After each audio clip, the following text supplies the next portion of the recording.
जय हिंद बच्चों। आप लोगों का द गुरुजी गणित वाले जहां गणित बनता है आसान में स्वागत है। इस वीडियो में हम लोग कक्षा 10 की गणित के दूसरा चैप्टर बहुपद की दूसरी एक्सरसाइज 2.2 को सॉल्व करेंगे। इस वीडियो में हम लोग विद्या प्रकाशन की बुक के 2.2 के सभी सवालों को देखेंगे। आइए हम लोग देखते हैं 2.2 के सभी सवालों को। पहला सवाल क्या कह रहा है? कह रहा बहुपद fx बराबर, कह रहा बहुपद fx बराबर 3 minus x plus 2x square का मान x बराबर 3 पर, कह रहा मान पूछ रहा है x बराबर 3 पर क्या होगा। विकल्प दिया है, विकल्प छोड़िए, हम लोग सॉल्व करके मान ही निकाल लेते हैं। x बराबर 3, हमें 3 पर इस बहुपद का मान निकालना है, तो क्या करेंगे, जहां जहां चर x है उसकी जगह हम x की जगह हम 3 रख देंगे। तो रख कर देखते हैं, x बराबर 3 कितना हो जाएगा, 3 माइनस 3 धन 2 गुणे 3 का स्क्वायर, ये दोनों कट जाएंगे, 2 गुणे 9 कितना हो जाएगा 18, कितना हो गया 18 इसका आंसर हो जाएगा। पहले का आंसर कितना हो गया 18, ऑप्शन डी। दूसरा सवाल क्या रहा है, दूसरा सवाल क्या कर रहा है, निम्न कौन सा पूर्णांक बहुपद दिया है एफ एक्स बराबर x square minus 5x, x square minus 5x plus x plus 4 का शून्यक है, ऑप्शन दिया है, ऑप्शन ए में क्या दिया है -4, बी में दिया है 5, सी में दिया है 4 और डी में दिया है 1/5। कह रहा है कि ध्यान से देखिए, कह रहा है कि इस बहुपद का कौन सा शून्यक इसमें से है। तो इस क्वेश्चन को लगाने के दो तरीके हैं। एक तरीका क्या है कि हम इसका गुणनखंड कर दें, फिर हम देख लेते हैं। चलिए आइए हम इसको देखते हैं गुणनखंड से। X square minus 5x plus 4 गुणनखंड करते हैं। 5 को हम क्या लिख देंगे, 4 धन 1 x धन 4, x square minus 4x minus x minus plus 4, x square minus 4, यहाँ से हमें अब कॉमन लेना है, x कॉमन लेते हैं, x माइनस 4 बचेगा, ठीक है। यहाँ से -1 कॉमन लेंगे तो x माइनस 4 हो जाएगा, ठीक है। चूंकि हमें शून्य निकालना है तो इससे हमें किसके बराबर रखना पड़ेगा, शून्य के। किसके बराबर रखना पड़ेगा भैया, शून्य के। अब ये दो पद हो गए, एक ये और एक ये, इसमें से हमें x माइनस 4 कॉमन ले लेंगे, x माइनस 4 कॉमन ले लेंगे, क्या बचेगा x माइनस 1 बराबर 0, एक ब्रैकेट में बचेगा x माइनस 4, एक में बचेगा x माइनस 1। देखिए दो संख्याओं का गुणनफल 0 है तो इसका क्या मतलब होता है, या तो पहली संख्या 0 है या फिर दूसरी संख्या।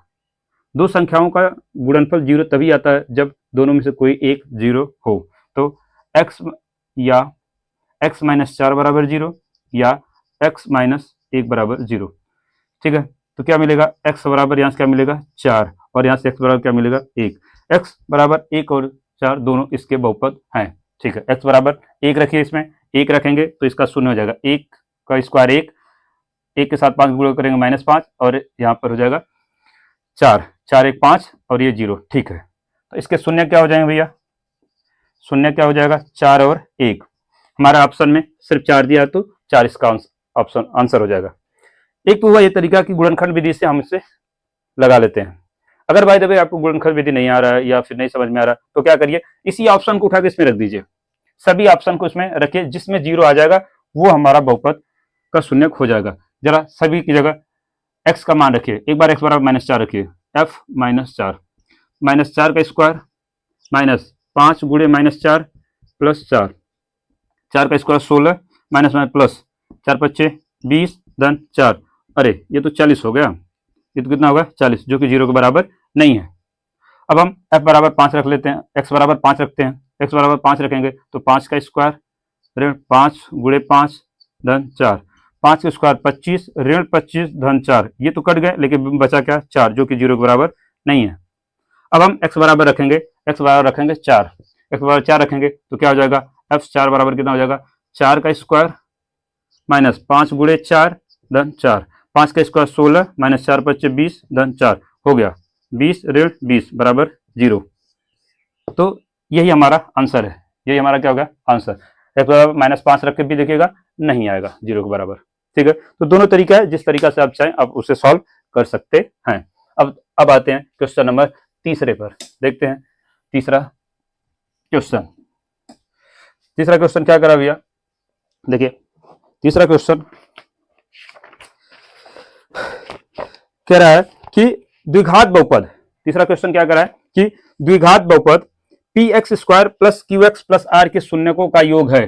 द्विघात बहुपद p x square plus q x plus r के शून्यकों का योग है, के शून्यकों का योग पूछा है, के शून्यकों का योग है। मान लेते हैं इसके शून्यक अल्फा और बीटा है, माना इसके शून्यक अल्फा और बीटा है, तो अल्फा प्लस बीटा बराबर कितना होता है माइनस बी बटे ए। तो हम इसमें तुलना कर लें, ए बराबर क्या दिया है बी, ए बराबर दिया पी, बी बराबर क्या दिया भैया बी बराबर दिया है क्यू और सी बराबर क्या दिया है आर।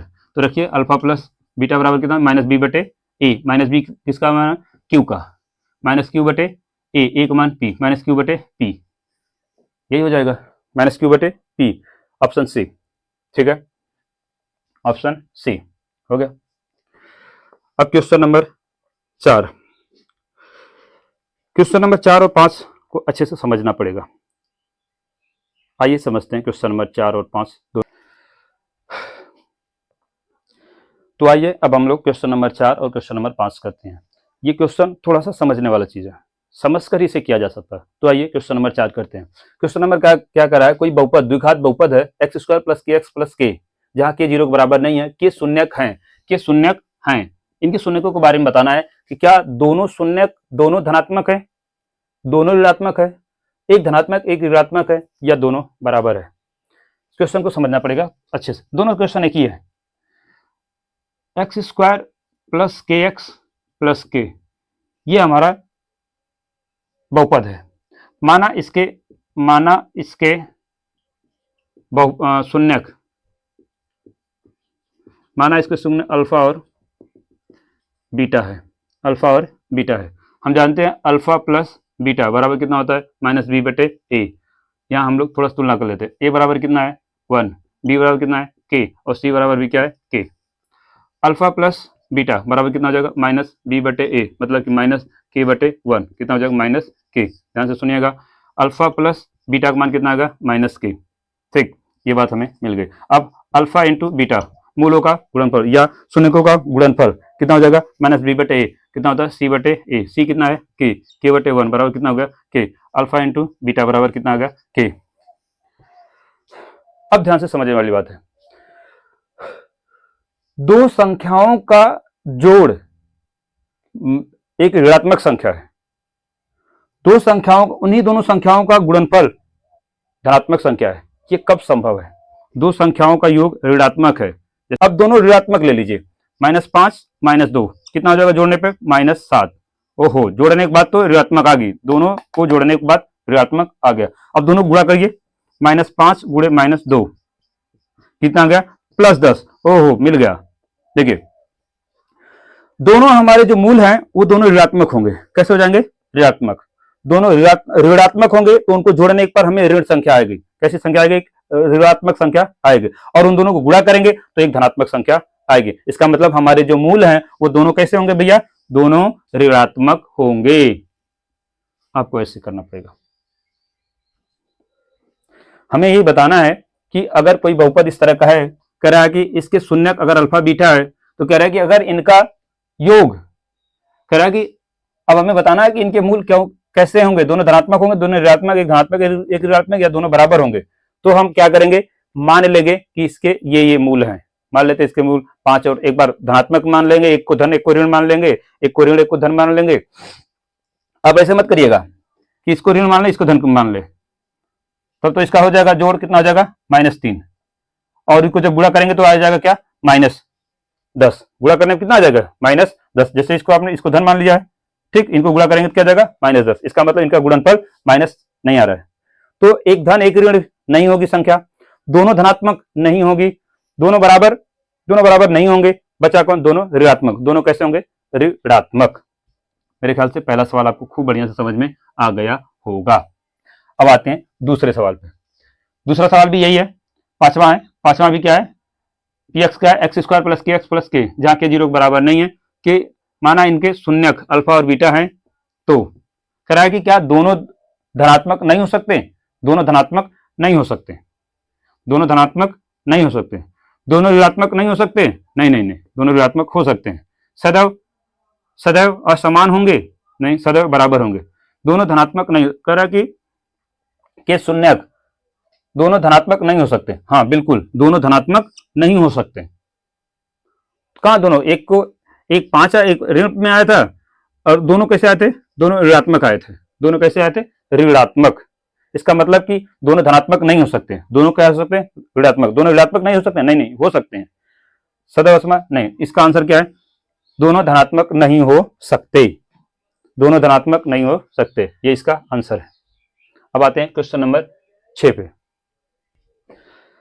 आइए क्वेश्चन नंबर 6 को भी हम समझते हैं। क्वेश्चन नंबर 6 भी समझने वाले सवाल है, ठीक है। कह रहा है कोई बहुपद है a x square plus b x plus c, जहां सी जीरो के बराबर नहीं है, कि शून्यक बराबर है। कह रहे हैं शून्यक बराबर है, तो शून्यक बराबर है तो एक अल्फा है, दूसरा भी कैसा हो गया? अल्फा, ठीक है। तो कह रहा है कि बी सी के चिन्ह के बारे में बताना है। चलिए यहां से तुलना कर लीजिए, एबीसी तो है ही, तुलना करना, दोनों को जोड़ दिया, अल्फा प्लस अल्फा कितना हो जाएगा? माइनस बी बटे ए। कितना हो जाएगा? माइनस बी बटे ए, ठीक। और निकालिए अल्फा इंटू अल्फा, कितना हो जाएगा? सी बटे ए। ध्यान से देखिएगा, ध्यान से देखिएगा, इन दोनों समीकरणों को ध्यान से आपको देखना पड़ेगा, और फिर हमें एनालाइज कुछ चीजों को करना पड़ेगा। देखिए, दो संख्याओं को जोड़ने के बाद माइनस बी बटे आया, मतलब कि ये भिन्न ऋणात्मक है। भिन्न के बारे में अब समझना पड़ेगा, ये भिन्न ऋणात्मक है। माइनस बी बटे ए एक ऋणात्मक भिन्न है। कैसी भैया? ऋणात्मक। और ऋणात्मक भिन्न कब होती है? जब या तो अंश ऋणात्मक हो या हर ऋणात्मक हो। ध्यान से सुनिएगा, अगर कोई भिन्न ऋणात्मक है, इसका मतलब या तो अंश ऋणात्मक है या धन, दोनों ऋण नहीं है, दोनों धन नहीं है। ध्यान से सुनिएगा, या तो उसका अंश ऋणात्मक है या फिर हर ऋणात्मक है। अगर या तो बी ऋणात्मक होगा या फिर ए ऋणात्मक होगा, तभी ये पूरी भिन्न ऋणात्मक है। यहां पर आ जाते हैं, दो भिन्न धनात्मक है, मतलब ये भिन्न क्या है? धनात्मक है। सी बटे ए कैसी है? धनात्मक है, धनात्मक है। कैसा भैया? धनात्मक है। अगर ये धनात्मक है तो दोनों सी और ए दोनों धनात्मक होंगे। दोनों कैसे होंगे? धनात्मक। या फिर सी और ए दोनों कैसे होंगे भैया? ऋणात्मक होंगे। कैसे होंगे? ऋणात्मक। ये शर्त है। अगर कोई भिन्न धनात्मक है, इसका मतलब या तो दोनों धनात्मक है या फिर दोनों ऋणात्मक है। और एक भिन्न ऋणात्मक है तो एक या तो अंश ऋणात्मक होगा या फिर हर ऋणात्मक होगा। ध्यान से देखिएगा, यहां पर अगर ए और ए सी बटे ए अगर धनात्मक है तो ए को भी धनात्मक होना पड़ेगा, सी को भी धनात्मक होना पड़ेगा। यहां आ जाइए, पहले यहां से कंक्लूजन निकाल लेते हैं। अगर हम पहली बार मान लेते हैं ए अगर धनात्मक है, यदि ए क्या है? धनात्मक। यदि ए धनात्मक है तो यहां भी ए धनात्मक होगा, और सी भी, तो सी भी धनात्मक। यहां ए धनात्मक है तो सी भी धनात्मक होगा, सी भी कैसा होगा? धनात्मक होगा, ठीक। और यदि ये ऋणात्मक है, यदि ए ऋणात्मक है, ये कैसा भैया? ऋणात्मक, तो सी को भी कैसा होना पड़ेगा? ऋणात्मक। सी को भी कैसा होना पड़ेगा? ऋणात्मक। इसी से कंक्लूजन निकाल लीजिए, इसकी जरूरत नहीं पड़ेगी। यहीं देख लीजिए, सी बटे ए अगर धनात्मक है, मतलब पूरी भिन्न अगर धनात्मक है, तो सी को भी धनात्मक होना पड़ेगा, सी और ए को भी धनात्मक होना पड़ेगा। और दोनों भिन्न अगर ऋणात्मक है तो दोनों, अगर भिन्न ऋणात्मक है तो अगर भिन्न धनात्मक है तो सी और ए के चिन्ह को समान होना पड़ेगा। जो सी का चिन्ह होगा वही ए का चिन्ह होगा। अगर सी ऋणात्मक तो ए भी ऋणात्मक, तभी धनात्मक बनेगा। अगर सी धनात्मक तो ए को भी धनात्मक होना पड़ेगा। ऑप्शन क्या आ जाएगा? सी और ए का एक ही चिन्ह होगा, सी और ए का एक ही चिन्ह होगा, ठीक है। तो अब आते हैं हम लोग क्वेश्चन नंबर, आगे के क्वेश्चन देखते हैं। आइए अब हम लोग क्वेश्चन नंबर 7, 8 और 9 करते हैं। ये क्वेश्चन इस प्रश्नावली के बहुविकल्पी के अंतिम लास्ट क्वेश्चन है, ठीक है। आइए देखते हैं क्वेश्चन नंबर 7। क्वेश्चन नंबर 7 क्या कह रहा है, x square minus 2x minus 3 के शून्यक हैं, इनके शून्यक कौन कौन से हैं। तो शून्यक निकालने का हमने दो तरीका बताया था, एक कि इन ऑप्शंस को उठा के इसी में रख दीजिए, जिससे शून्यक मिल जाएगा वो हमारा शून्यक हो जाएगा। दूसरा तरीका क्या है, गुणनखंड विधि से आप इसका शून्यक निकाल दीजिए। तो गुणनखंड विधि से निकालते हैं, x square minus 2x minus 3 बराबर 0। शून्यक के बराबर जब शून्यक निकालते हैं तो उसे शून्य के बराबर रख देते हैं। एक्स स्क्वायर माइनस 2 को क्या लिख देंगे, 3 माइनस 1 एक्स माइनस 3 बराबर 0। X square minus 3x plus x minus 3 बराबर 0। एक्स कॉमन लीजिए, एक्स माइनस 3 प्लस 1 कॉमन लीजिए, एक्स माइनस 3 बराबर कितना हो गया 0। एक्स माइनस 3 मिल जाएगा, एक मिलेगा एक्स प्लस 1 बराबर 0। तो दो संख्याओं का गुणनफल 0 है, तो एक्स माइनस 3 बराबर 0 होगा, तो एक्स बराबर कितना हो जाएगा 3, या फिर एक्स प्लस 1 बराबर 0 होगा, एक्स बराबर कितना हो जाएगा -1। तो इसके शून्य क्या मिल गए भैया, 3 और -1। इसका शून्य मिल गया 3 और -1, ऑप्शन नंबर सी। दोनों तरीका है निकालने का शून्य, या तो इसके विकल्पों को उठाकर इस पर रख दीजिए, या फिर आप गुणनखंड विधि से निकाल लीजिए। ठीक है, तो आते हैं अब क्वेश्चन नंबर देखते हैं 8। क्वेश्चन नंबर 8 जरा पढ़िएगा, क्या कह रहा है कि कोई बहुपद दिया है, कोई बहुपद है 3x square plus 5x minus 2 के शून्यकों का योगफल है, शून्यकों का योगफल है। दो तरीका है, या तो गुणनखंड विधि से शून्यक निकाल लीजिए, या फिर मान लीजिए कि इसके माना शून्यक अल्फा और बीटा है, अल्फा और बीटा है। तो हम क्या जानते हैं, अल्फा प्लस बीटा बराबर कितना हो जाएगा, -b/a। ए बराबर कितना है भैया 3 है, बी बराबर कितना है 5 है, और सी बराबर कितना है -2 है। रख दीजिए, अल्फा प्लस बीटा बराबर कितना है -b, बी का मान 5, 5/, कितना आया 3 हो गया, -5/3 -5/3 हो गया। इस तरह से निकाल सकते हैं, और आप गुणनखंड विधि से भी निकाल सकते हैं। ठीक है, चलिए आइए अब देखते हैं क्वेश्चन नंबर 9। क्वेश्चन नंबर 9 क्या कर रहा है भैया कि शून्यक -3 4 वाला द्विघात बहुपद है, हमें द्विघात बहुपद ही निकालना है। तो द्विघात बहुपद क्या होता है भैया, x माइनस मूलों का योग x प्लस मूलों का गुणनफल, यही होता है बहुपद, यही होता है। ठीक है, देखिए एक्स स्क्वायर होता है, सॉरी, एक्स स्क्वायर माइनस मूलों का योग, जोड़ दीजिए इसके, -3 प्लस 4 एक्स प्लस मूलों का गुणनफल -3 गुणे 4, यही हो जाएगा। एक्स स्क्वायर माइनस ये हो जाएगा 1 एक्स माइनस एक्स, और ये हो जाएगा -12, ये हो गया हमारा आंसर, ये होगा हमारा द्विघात बहुपद। ठीक है, तो विद्या की जो बुक के 2.1 के बहुविकल्पी हमने आज सॉल्व कर लिया। अब हम लोग देखेंगे आगे के सवाल को, अति लघुत्तरी और लघुत्तरी के। आइए देखते हैं। ऑप्शन ऐसे नहीं है, जो भी ऑप्शन आया है ध्यान से देखिए, जो भी ऑप्शन है वो ऐसा नहीं है, ऑप्शन मैच नहीं कर रहा है। ऑप्शन में कैसे कैसे दे रखा है, ध्यान से देखिएगा, ऑप्शन में बटे में करके दे रखा है। किसमें करके दे रहा है, बटे में। तो क्या करिए, आप पूरे को आप 2 से भाग दे दीजिए। किससे भाग दीजिए, 2 से। कितना हो जाएगा, एक्स स्क्वायर बटे 2 ऋण एक्स बटे 2 माइनस 12/2 कर लीजिए, कितना हो जाएगा एक्स बटे 2 ऋण एक्स बटे 2 माइनस 6। ये हो गया आपका आंसर, ये हो गया आंसर। आंसर इस रूप में दिया, एक्स बटे 2 माइनस एक्स बटे 2 माइनस 6। इस तरह से भी कभी कभी कर देता है, इस तरह से भी कभी कभी कर देता है। ऑप्शन मैच कराने के लिए वो कुछ भी 3-5 करते रहते हैं, आपसे उससे मतलब नहीं है। आप सही रहिए, बस आपका स्टेप सही रहेगा, आपका तरीका सही रहेगा, आप पहुंच जाएंगे अपने मंजिल तक। हाँ, आंसर कभी कभी मैच नहीं करेगा, तो आंसर मैच कराने के लिए ही हमने ऐसा किया। ठीक है, आशा करता हूं आपको समझ में आएगा। अब आते हैं लघुत्तरी और अति लघुत्तरी सॉल्व। आइए देखते हैं।